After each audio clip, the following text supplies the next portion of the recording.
I want to tell you about my patient Adam. Adam died yesterday. He was a hospice patient. I'd had him for quite a long time. And Adam originally was so afraid of what was ahead.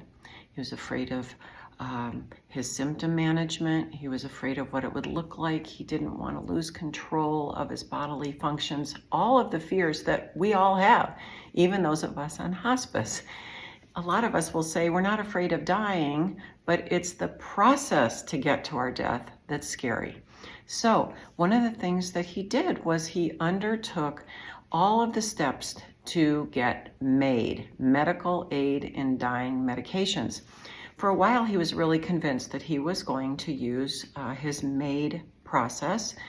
And when he got closer, he would take the medications so that he could die before he would be experiencing any symptoms that caused him problems. Well, he did have pain. He did have a little nausea. But, as things went along, we established on our team a really good trusting relationship with Adam, and he understood that when something changed in his status or a symptom came up, we got right on it. We took care of it. If it didn't, the first medication didn't work, we tried another one. We found comfort for him, and he was living longer than he expected.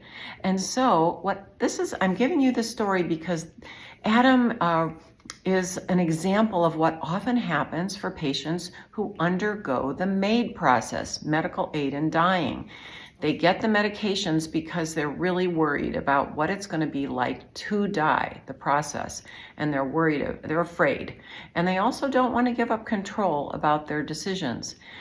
But as they get closer to their death, they realize that hospice is there for them, that their symptoms are in control, that they have caregivers who are going to be there to help them.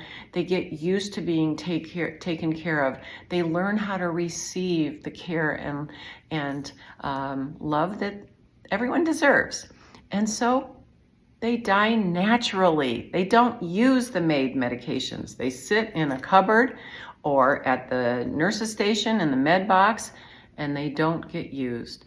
So just remember, people can go through the process of MAID and not use the medications. We find it all the time. And that's because we in hospice care know how to help people at every stage of their terminal illness.